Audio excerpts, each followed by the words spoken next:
No, this is Jorge Rojas. Hello, good morning. Today I'll be presenting about the death penalty, especially why the death penalty is ethical. First off, I would like to ask, how would you like it if your family member got murdered? Would you like to see that person get the punishment that they deserve? Well, the death penalty is the worst punishment any criminal can receive for their crimes.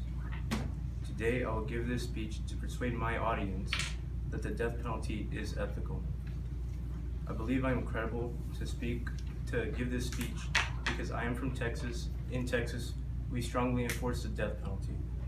And I have done extensive research on my topic. In addition, I believe this is relevant to my audience because I hope this deters any of y'all from wanting or thinking about doing some types of horrendous crimes.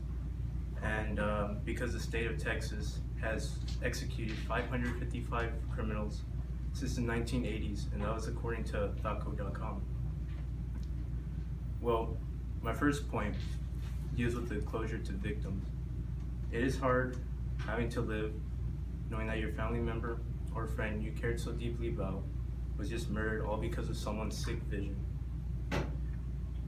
Would you like to see that person still living their best life, knowing that they took someone else's? The death penalty brings closure to families, knowing the killers got what they deserved.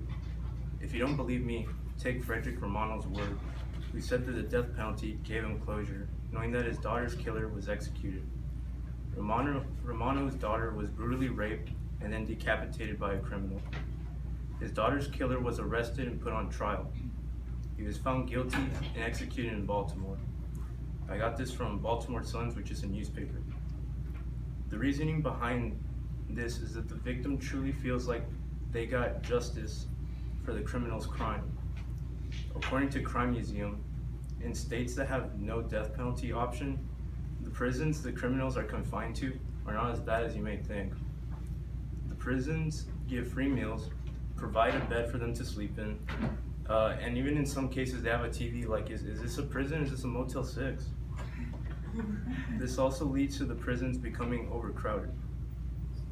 With that in mind, the death penalty prevents prisons from becoming overpopulated. Although this point may sound like a joke, it's not.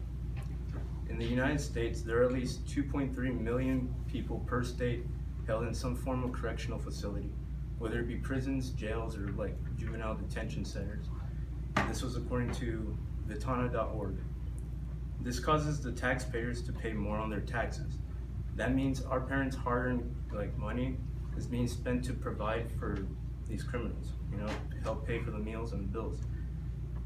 The death penalty decreases the number of criminals in the facilities, which leads to a decrease in spending and lower paying the taxes.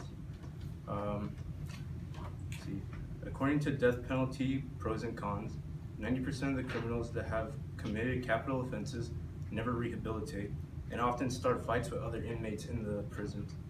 The death penalty allows the most violent criminals to be executed. This leads to the correctional facilities to focus more on the criminals with lower level crimes to be rehabilitated and go back to society as a functioning member. In addition, the death penalty helps deter crime. The death penalty helps deter crime because the criminal will think twice before acting upon a crime, knowing that their life is at risk. According to David Mulhausen, who is a data analyst at the Heritage Foundation, saw a decrease in crime while living in Tennessee.